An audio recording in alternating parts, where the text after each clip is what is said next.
Anggota Komisi 9 DPR RI fraksi P Golkar, Haji Dewi Asmara bersama BKKBN Provinsi Jawa Barat menggelar promosi komunikasi, informasi, dan edukasi di Desa Pasir Ipis, Kecamatan Surade, Kabupaten Sukabumi. Anggota DPR RI ini juga menyampaikan kegiatan bertujuan untuk mengurangi stunting yang ada di Kabupaten Sukabumi, khususnya di wilayah Kecamatan Surade. Dalam kegiatannya, Haji Dewi Asmara juga membagikan sejumlah hadiah bagi masyarakat yang bisa menjawab pertanyaan yang diberikannya.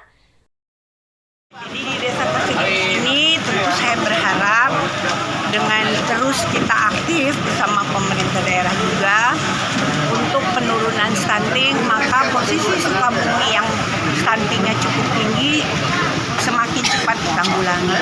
Ya tentunya memang sekarang saja mulai tahun ini kami memberikan melalui dana operasional kesehatan BOK, ya, bantuan operasional kesehatan melalui puskesmas, dan di mana nanti puskesmas akan membawahi posyandu di kecamatan itu untuk bisa memberikan tambahan gizi kepada balita. Jadi yang umurnya 0 sampai 1000 tahun.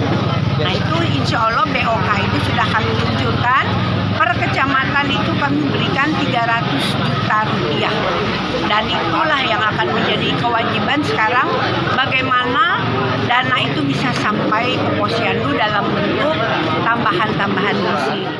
Dari Kecamatan Surade, Kabupaten Sukabumi, Indra Sopyan melaporkan untuk Dinamika.